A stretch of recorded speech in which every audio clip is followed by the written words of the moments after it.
Hi everyone, so in this video we continue with Chapter 6, Geometry and Trigonometry, specifically with Section 6.4, the sine rule and the cosine rule. First of all, let's take a look at possible triangles constructed from three given parts. So if they give us three angles, we get angle, angle, angle. There is an infinite amount of triangles that can have those three angles. So AAA, so-called AAA triangles, are impossible to solve further since there's nothing to show us size. We know the shape, but not how big it is. We need to know at least one side to get any further. That's life. So in other words, if we have the three angles, like in this case A, B, and C, and without knowing any of the side lengths, without knowing A, B, or C side lengths, we cannot possibly solve or construct a single triangle because in fact we can build an infinite amount of triangles using those three angles. Then we have the next four cases, and these four cases are related to triangle congruence. So we have side, side, side. If we have side, side, side, it's one unique triangle. And we can see that as case number one here on this to the left. If we know the measurement of three sides, then a triangle that has the same measurements for the sides is identical. It's the side, side, side congruence. So if we have all three sides, we know we have a unique triangle. If we have side, angle, side, we also know we have one unique triangle. This is the second one here, side, angle, side, SAS. So if we have a side, an angle, and a side, we know we have a unique triangle. There's proofs for this, but we're not going to go into that right now. The other case is if we have two angles and any side. We also have a unique triangle. So it could be angle, side, angle, angle, side, angle, or angle, angle, side. And then we could solve for the other sides and the other angles or the other angle and find a unique triangle. The final case is a bit more complicated, which is when you have side, side, angle, because it depends on the lengths of those sides that we can have no triangle, one triangle, or even two triangles. So side, side, angle refers to, in this case, on this figure here, we would have a side A, a side B, and an angle A. So depending on the size of A, we could have several circumstances. So imagine that this line A is like a ruler hanging as a pendulum from the vertex C. Now notice that in case 1, A is too short, and therefore there's no triangle that can be constructed. We can see that with this red dotted line as the path of that segment A, which would hang from vertex C as a pendulum. We could have case 2, where A is exactly the necessary length to be perpendicular with the baseline. So that's a case where we would have one triangle, exactly one triangle, which would be a right-angled triangle. The third case is where the line A is longer than this one here, longer than the blue one, but shorter than B. In that case, you could construct two different triangles with that same line. One would be obtuse, and the other one would be acute, as we can see. And finally, if A is just as large as B or larger, then we would also have one unique triangle, which is case 4. Next, we're going to talk about the sine rule.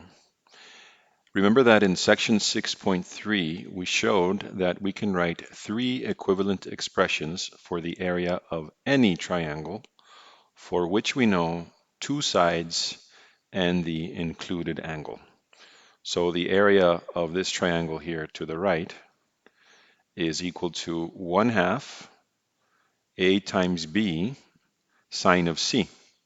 So that is when we have the lengths A, B, and we have the measurement of angle C. We would use that formula.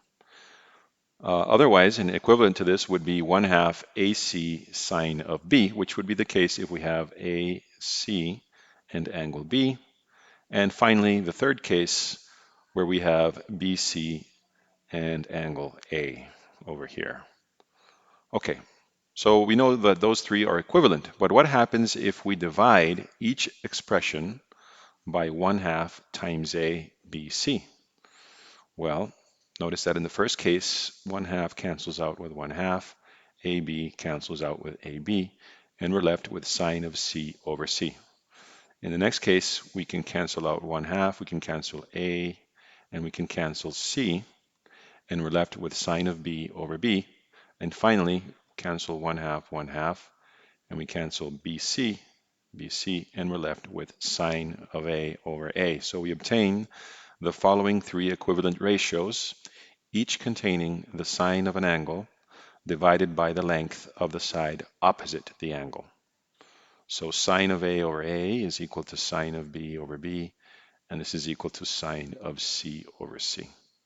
Now notice that alternatively, we can also write the sine rule as the reciprocal, which is A over sine of A is equal to B over sine of B, which is equal to C over sine of C. So now let's continue with example 6.20. And it says, find all the unknown angles and sides of triangle DEF shown in the diagram. Give all measurements correct to 1 decimal place. Okay. So notice that they give us the length of side F, which is 11.9 centimeters, and they give us angle F, which is 22.3 degrees. They give us angle E, which is 103.4 degrees, and we're missing angle D, and side E. So the easiest thing to find first here is angle D, because D would equal 180 degrees minus the other two angle sizes. So 180 degrees minus 22.3 degrees minus 103.4 degrees. And this is going to give us 54.3 degrees.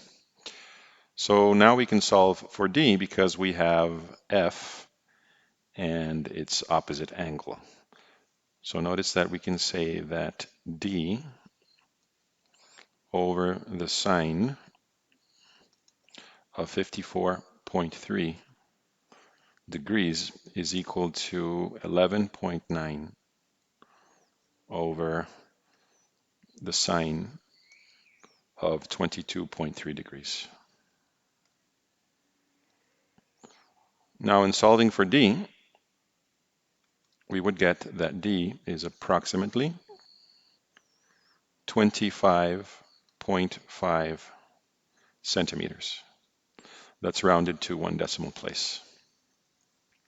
Now, one thing I would suggest is that you don't calculate the sine of 54.3 degrees or the sine of 22.3 degrees, but rather plug everything into the calculator and then get the final answer and round that. What do I mean? Well, you could have said D is equal to 11.9 times the sine of 54.3 divided by the sine of 22.3 and plug this whole expression in the calculator, the whole thing, and then round the answer.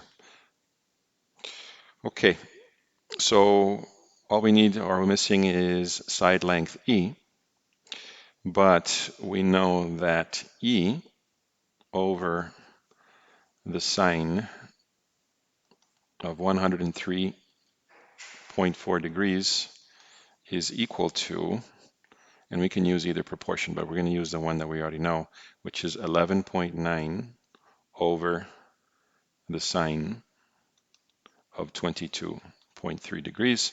And in solving for E, we would get that E is approximately 30 0.5 centimeters. So now let's take a look at example 6.21, and it says, a tree on a sloping hill casts a shadow 45 meters down the slope of the hill. The gradient of the hill is 12 over 60, so that's the gradient, and the angle of elevation of the sun is 35 degrees. How tall is the tree to the nearest tenth of a meter? So this is what the situation looks like.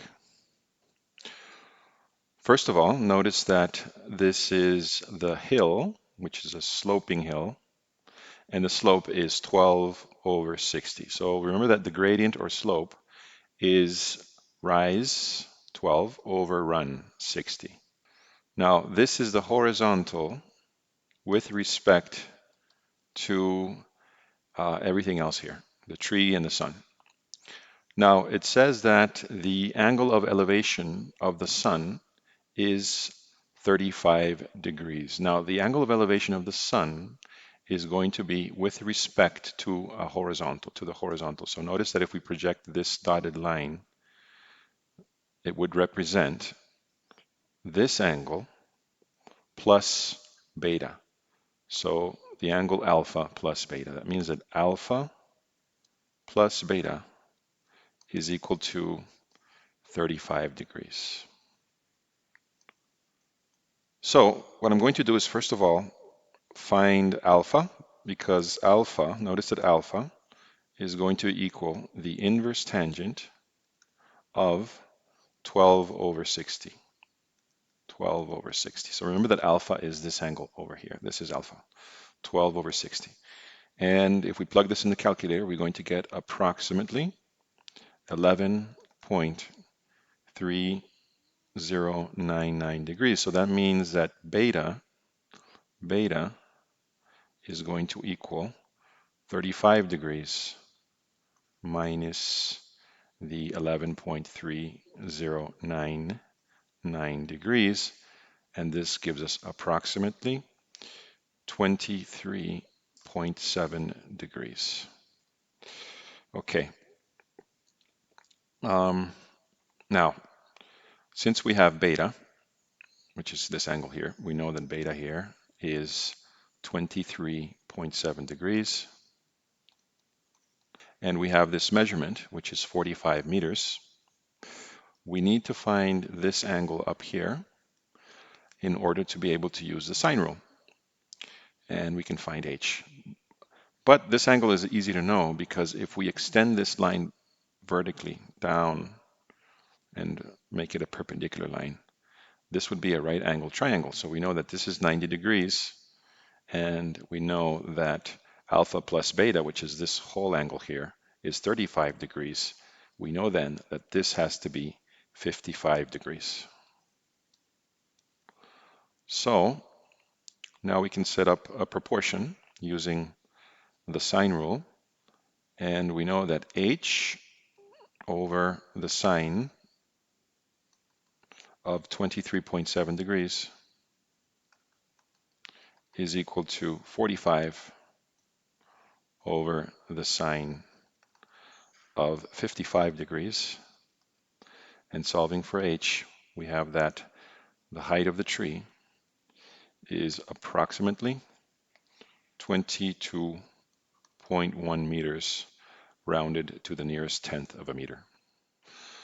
Okay, so now let's continue with example 6.22. And it says, find all of the unknown angles and sides of triangle ABC, where A equals 35 centimeters, B equals 50 centimeters, and angle A is equal to 30 degrees. Give all measurements correct to 1 decimal place. So 1 decimal place rounding. Okay. All right. So if you look at this drawing, you will notice that we have two different possible triangles. Notice that we have AB2C, which is this one here to the left, and we have the larger one, which would be AB1C, which would be this one, right? All of this. So how is it that they know that if the length of A is 35 centimeters, you can actually draw two distinct triangles? The reason is the height. Now, if we draw a height here, let's call it h. From trigonometry, we know that h, the height, is equal to 50 times the sine of 30 degrees. From the unit circle, we know that sine of 30 is 1/2. Therefore, h is equal to 25 centimeters. So we have a situation where A, 35 centimeters, A is greater than h. So we have that A is greater than h, but less than B, which is 50. So whenever you have this situation where the length A is larger than the height, but less than side B, then you can draw two distinct triangles. Now, the other thing to notice is that we have one triangle that is acute, which is this one over here, and we have another triangle that is obtuse, as we can see with this angle over here. Okay, now we have to start with the acute one. For what reason? Well, the very simple reason that your calculators only give answers for acute angles. Okay, so we're going to start with the acute one. And in this case, we have something like this, where this would be A, this is B1, and this is C. And we know that this is side A, which is 35. So this is 35. We have side B, which is 50. And we need to find side C1. So here we simply use the proportions. So we know that sine of B1 is over 50 is equal to the sine of 30 degrees over 35, because we know that this is 30 degrees over here. And then if we rearrange this, we're going to get that sine of B1 is equal to sine of 30, which is 1/2, times 50 over 35. And then simplifying this, it's 25 over 35, which is 5/7. So angle B1 is going to be the inverse sine of 5/7, which is going to give us approximately 45.5847 degrees. And we want to carry these 4 decimals for the next operation.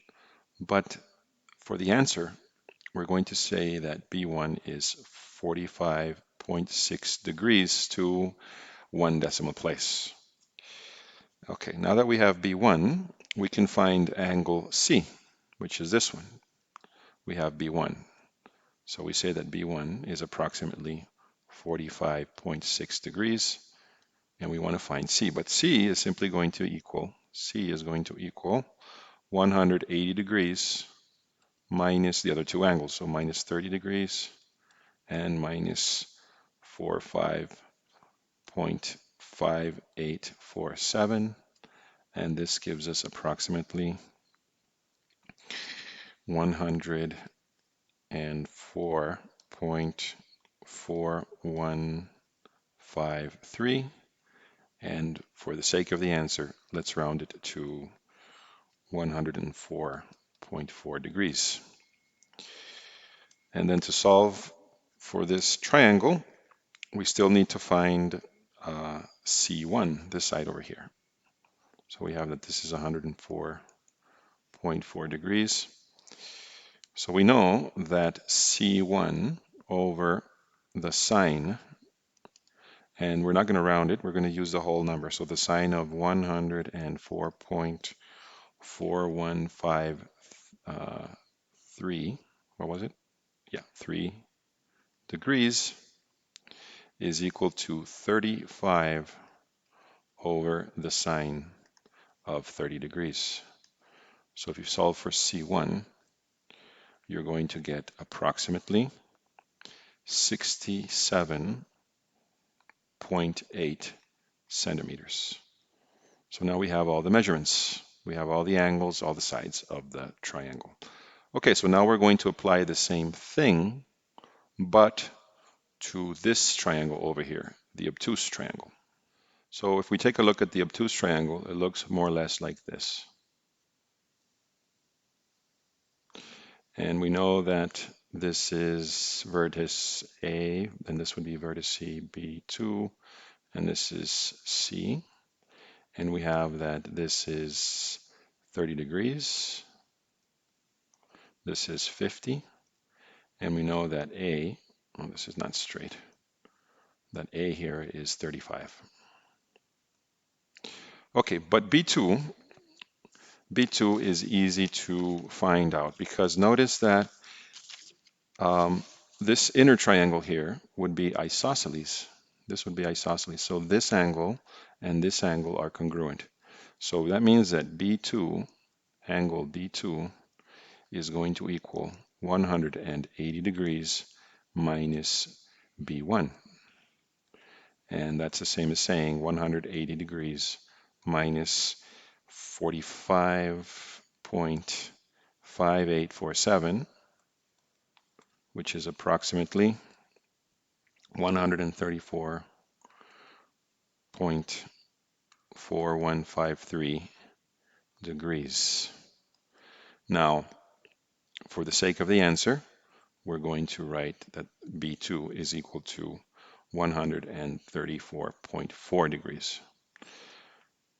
Okay, then, since now we have this, we can find C. And C is simply going to be 180 degrees minus 30 degrees minus 134.4153 degrees. And this gives us approximately 15.5847 degrees. For the sake of the answer, 15.6 degrees. And then finally, we need to find C2, which is this side over here. And we can do that with proportions. So C2 divided by the sine of 15.5847 degrees is equal to 35 over the sine of 30 degrees. And then we solve for C2, and we're going to get approximately 18.8 centimeters, rounded to 1 decimal place. So in the following slide, we're going to go into more detail in the case where we have side-side angle. So let's recall that we would have a side A, a side B, and an angle A. Now, first of all, if I wanted to find a height for this triangle, notice that I would say that sine of A is equal to A over B, A over B. And this is because we have a right triangle here. In this case, I'm looking at the one in blue first. So sine of A is equal to A over B. Therefore, A is equal to B times sine of A. So that's for this one particular case. That's why we have, if A is equal to B sine of A, you have one right angled triangle, which is case 2, which we see here in blue. So that's that case. Now, but what happens if A is less than B sine of A, which is just the height when you have a line that is perpendicular to the baseline, which is case 2. But if A is less, you have no triangle, which is case 1 here in red. Notice that segment A, is too short to form a triangle. Then the next case is if A is greater than the height, right, then B sine of A, but less than B, you will have two triangles, which is case 3 in orange. You can see that case where the line A is larger than the height, B sine of A, but less than side B.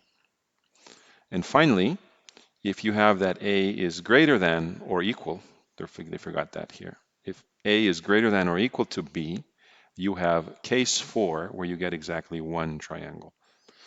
So now we have example 6.23, and it says for triangle ABC, side B is equal to 50 centimeters and angle A is equal to 30 degrees. Find the value for the length of side A that will produce 1, no triangle, 2, 1 triangle, and 3, 2 triangles. Okay, so if we look at figure 6.46, side A would be here. And this is the case where it forms a right triangle. And in that case, recall that A would equal B times the sine of angle A, which in this case would be 50 times the sine of 30, which gives us 25. So 25 is the key value here for A, because if A is less than 25, we have the case where there is no triangle. Now, if A is equal to 25, we have exactly one triangle, or if A is greater than or equal to B, which is 50, we would have exactly one triangle as well. And finally, the case where there is two triangles is when A is between 25, right, greater than 25, but less than 50. That's the case where you would have two distinct triangles. So let's continue with example 6.24, and it says, the diagrams show two different triangles, both satisfying the conditions. Segment HK is equal to 18 centimeters, JK is equal to 15 centimeters, and the angle JHK is equal to 53 degrees. Part A, calculate the size of angle HJK in triangle 2. Part B, calculate the area of triangle 1. Okay, so if you look at part A, they want us to find the size of HJK in the second triangle. So that is this angle here, HJK. The first thing to realize is that this is a trap.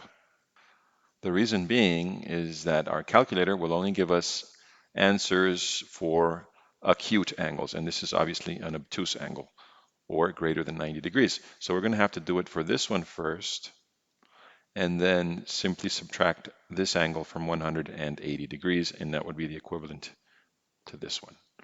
So we have HK, which is 18 centimeters. We have JK, which is 15 centimeters. And we have the angle JHK, which is 53 degrees. So we need to find this angle here, right? From the sine rule, we know that sine of J divided by 18 is equal to the sine of 53 degrees divided by 15. And then from here we get that sine of J is equal to 18 times the sine of 53 degrees divided by 15. And therefore, J is going to equal the inverse sine of the expression 18 sine of 53 degrees divided by 15.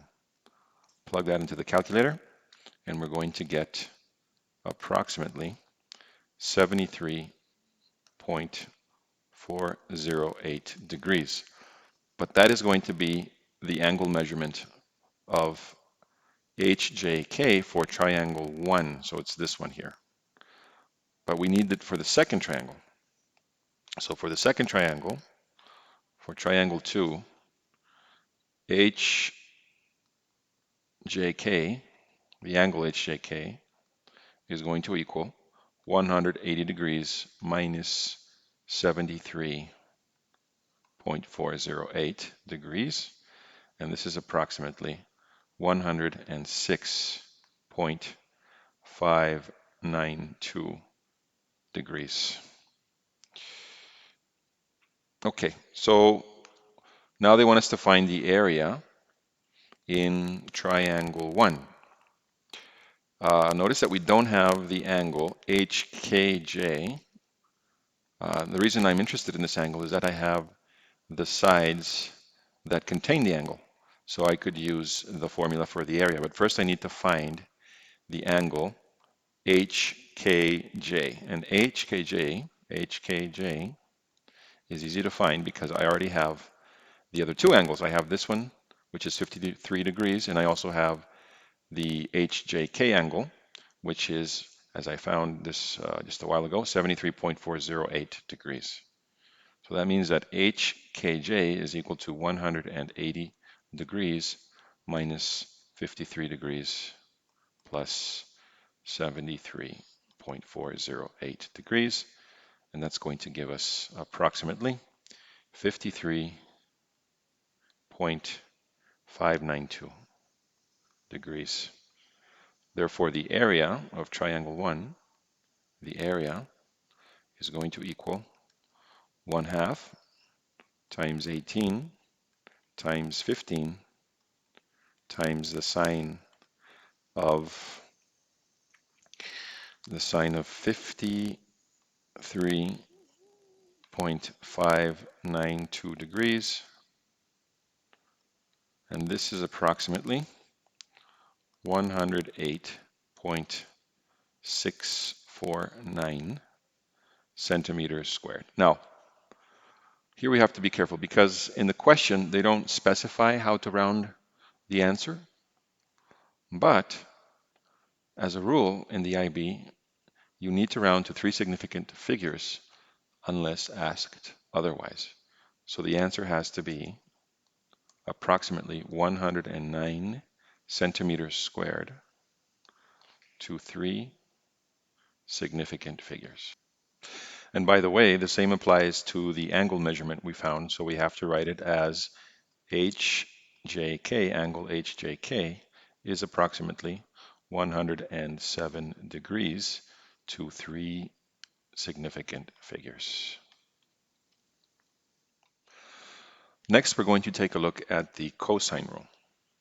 Now notice that if we have a triangle such as the one in figure 6.47, they give us an angle of 80 degrees, which is angle T. They give us TS, which is 13, and they give us TU, which is 17.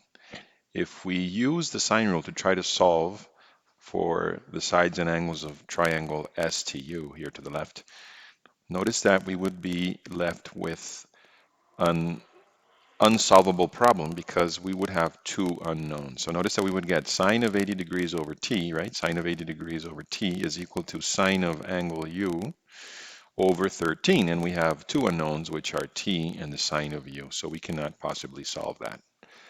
Likewise, in this other triangle where we have all three sides, but we don't have any angles, we cannot solve because we would get, for example, sine of p over 4 is equal to sine of r over 6. And again, we are left with two unknowns, and therefore we cannot solve for angle p or angle r. And this is where the cosine rule comes in handy. But first, we're going to show you how the cosine rule is derived. Now, in order to derive the cosine rule, we make use of the Cartesian plane. So first of all, let me draw a perpendicular line to the base here from vertex A. And this distance from the origin to this point over here, we call x. And then this distance from the baseline here to vertex A, we're going to call y. Now, what we want is to see what those measurements for x and y are, because those are the coordinates that we will arrive to here. Notice that these are the coordinates of point A. So why are those the coordinates of point A? Because if you want to find x, notice that we have angle C. Cosine of C is equal to x over b. Therefore, x is equal to b times the cosine of C. So notice that that's the x coordinate. Likewise, you can find that y is equal to b times the sine of C, which is the y coordinate. Okay, so now we can derive a formula using the distance formula between points B and A because we have those coordinates. Notice that the coordinates of point B are A comma 0, whatever the value A is, right? So if we use the distance formula, the distance C is going to equal the square root of the difference in x. So the difference in the x coordinates is going to be b cosine C minus A squared plus the difference in y, which is b sine of C minus 0 squared. And then let's square both sides of this equation, and we get C squared, and then we can just cancel out the square root. So notice that we can rewrite this as C squared, I'm going to expand, is equal to b squared cosine squared of C minus 2ab cosine C plus a squared plus b squared sine squared C. We can rearrange this and write it as C squared is equal to a squared plus b squared. We can take b squared as a common factor here and here. B squared times cosine squared of C plus sine squared of C minus 2ab cosine of C. And then notice that this here is equal to 1. We know that from the Pythagorean identities. So C squared is equal to a squared plus b squared minus 2ab cosine of C. So this, what we found here, is the cosine rule. So let's take a look at a summary of this. If we have a triangle, ABC, and where these are the angles, right? The vertices, angle A, angle B, angle C, and then we have in small letters the sides, right? Side A, side B, and side C. It turns out that the cosine rule states that if you have a side opposite the chosen angle, so C squared is opposite the angle C.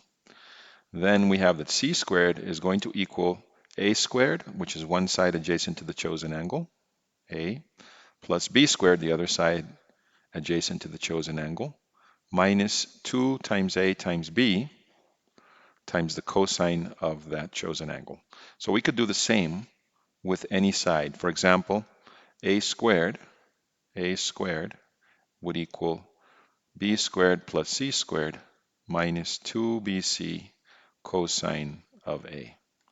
And likewise, we could do the same thing for B, where B squared is equal to A squared plus C squared minus 2AC cosine of angle B.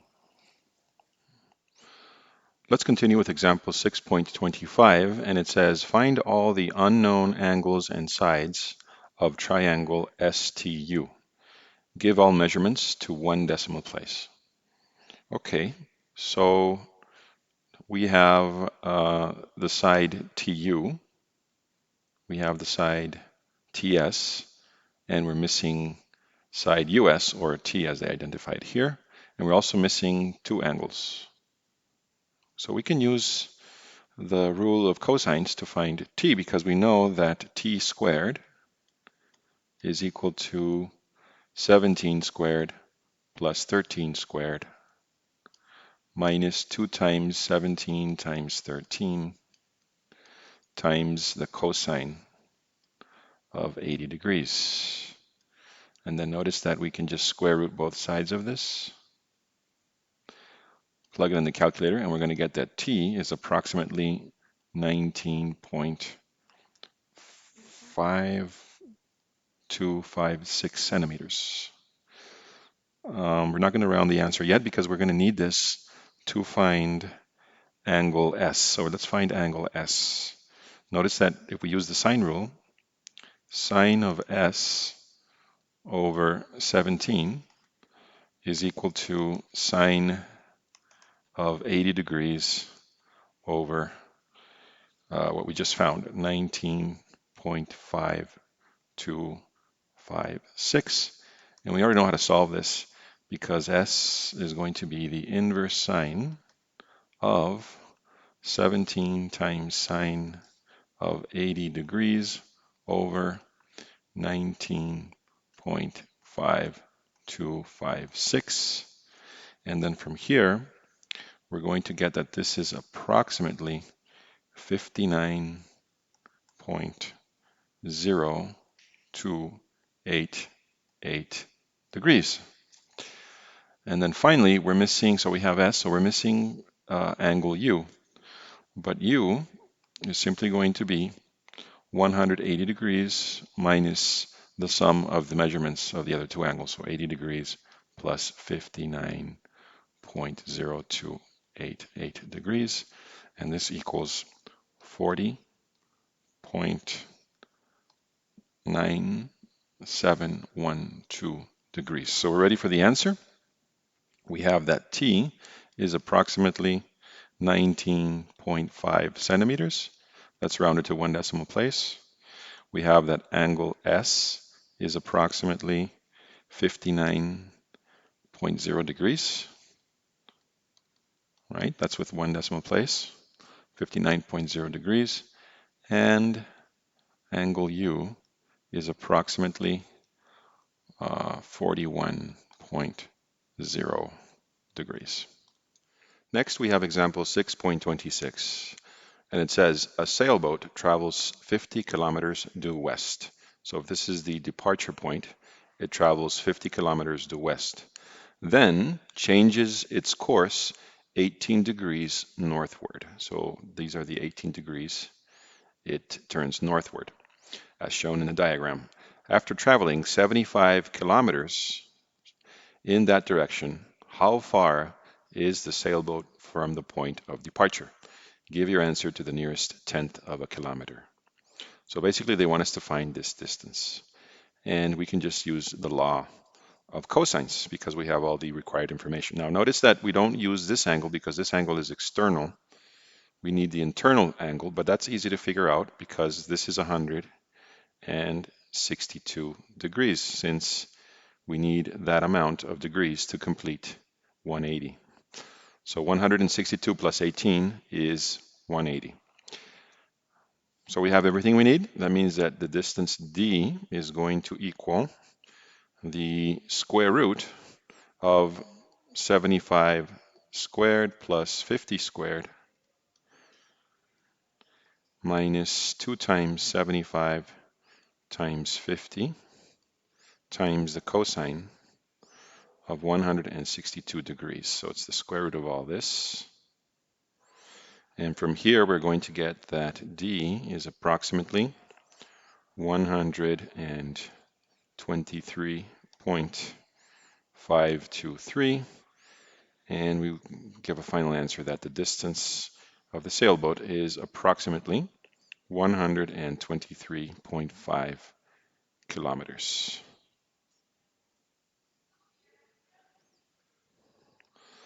On the next slide, you're going to encounter information about finding unknowns given three sides. So if you're given three sides, let's suppose you have a triangle, and you're just given no angles, but just the sides A, B, and C. And you want to find the measure for angle C. Notice that we know from the cosine rule or cosine law that C squared is equal to A squared plus B squared minus 2AB cosine of C. So we can rearrange that. And notice that here we switch places between C squared and 2AB cosine of C. So this was moved to the left-hand side of the equality, and this was moved to the right-hand side of the equality, and you end up with the expression 2AB cosine of C is equal to A squared plus B squared minus C squared. Then we can send 2AB, which is multiplying cosine of C, to divide. So we get cosine of C is equal to A squared plus B squared minus C squared over 2AB. And then finally, we will get then that angle C is equal to the inverse cosine of this expression here. So let's continue with example 6.27. And it says, find all the unknown angles of triangle PQR. Give all measurements to 1 decimal place. So here we have triangle PQR. And notice that we have the measurements of all the sides, but not the angles. So first, let's find angle P. So P is going to be equal to the inverse cosine of the adjacent sides, right? Added, squared and added. So 6 squared plus 5 squared minus the opposite side squared.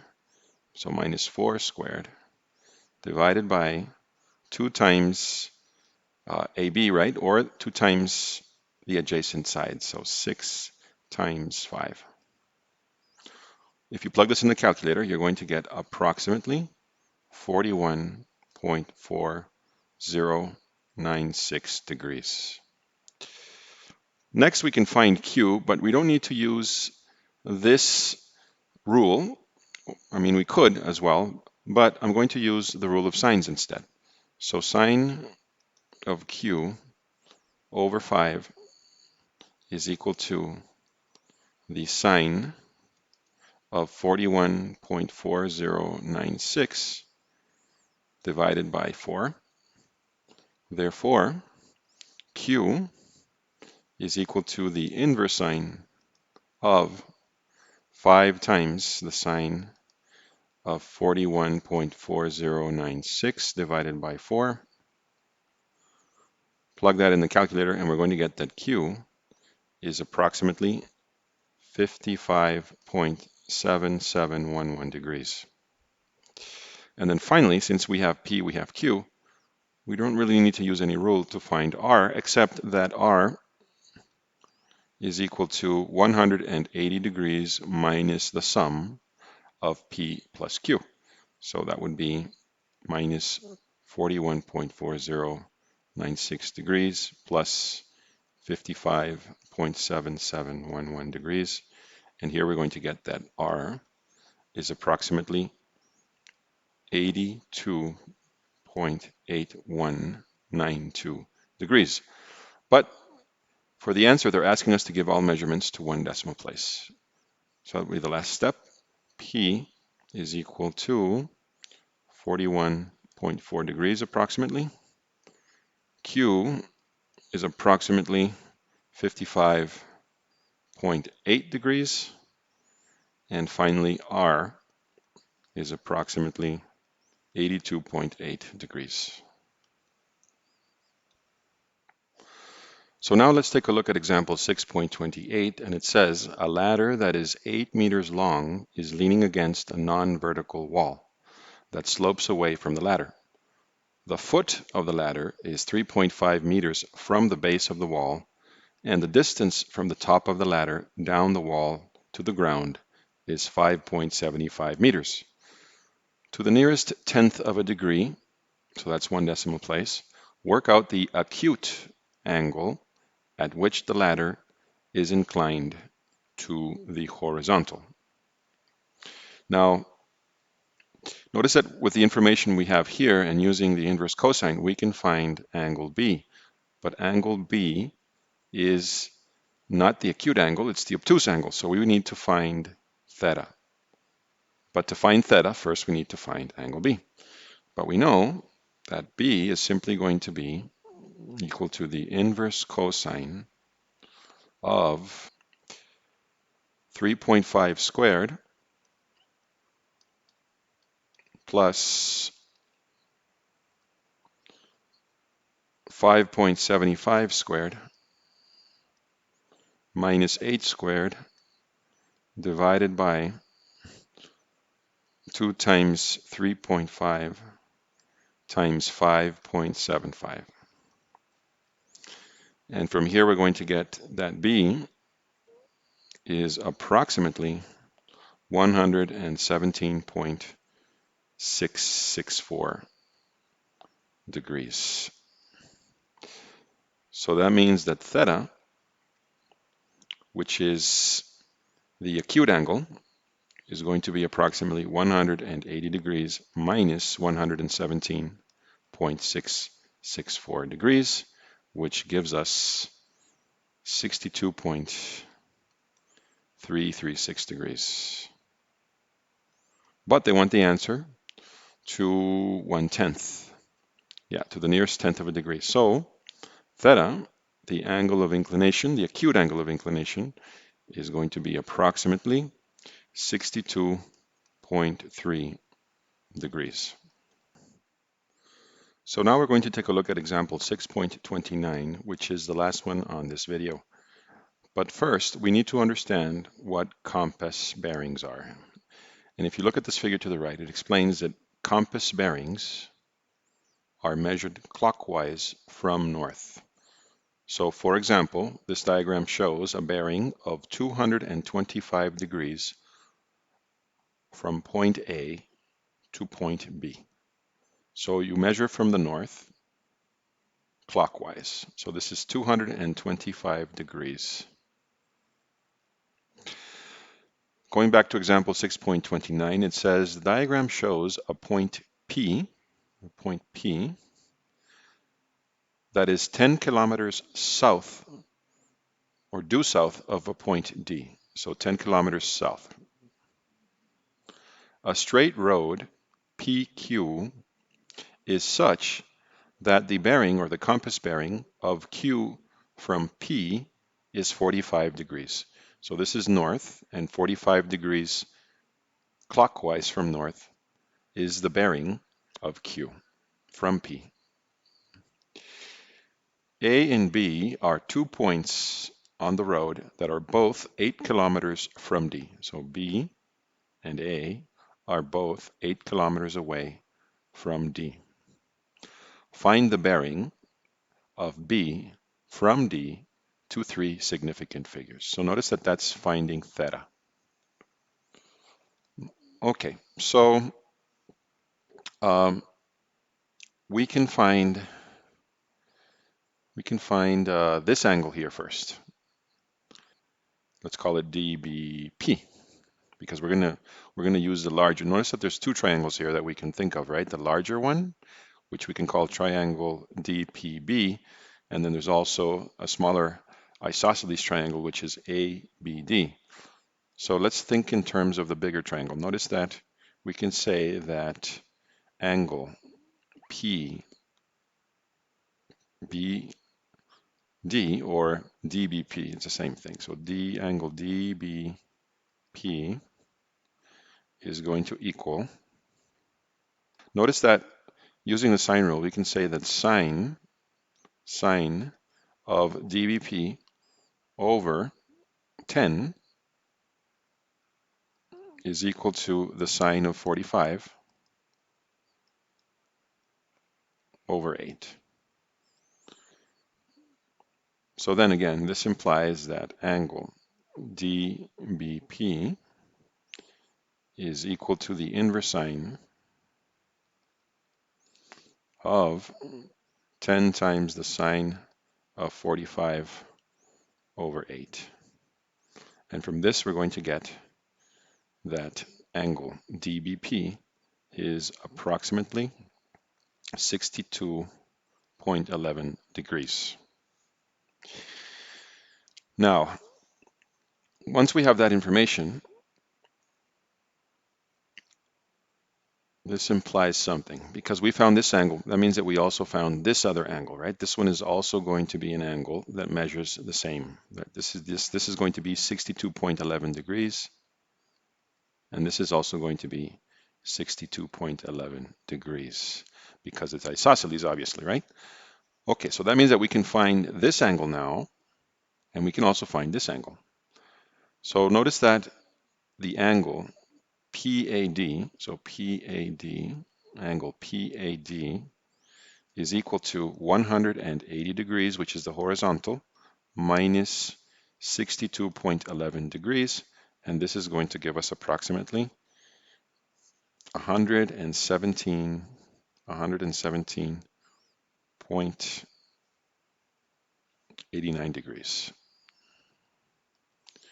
So that means that this angle here, the obtuse angle, is 117.89 degrees. Okay. So then we can find angle PDA or ADP if you prefer ADP. So angle ADP, this one up here, is therefore going to be 180 degrees minus 45 degrees plus 117.89 degrees. And we're going to get that this is equal to 17.11 degrees. Okay, so now we have this angle. So this angle here, let me erase this arrow, is 17.11 degrees. So notice that now all we need to do is find this angle here. Let's call it angle ADB. So angle ADB is going to be 180 degrees minus the other two angles, right, which is twice 62.11 degrees. And here we're going to get 55.78 degrees. So this here is 55.78 degrees. And now we're finally ready to find theta, because theta, using the horizontal again, is going to be equal to 180 degrees minus 17.11 degrees plus 55.78 degrees. And this is approximately 107.11 degrees. But the answer is to three significant figures. So the bearing of B from D is angle theta, which is equal to 107 degrees to three significant figures.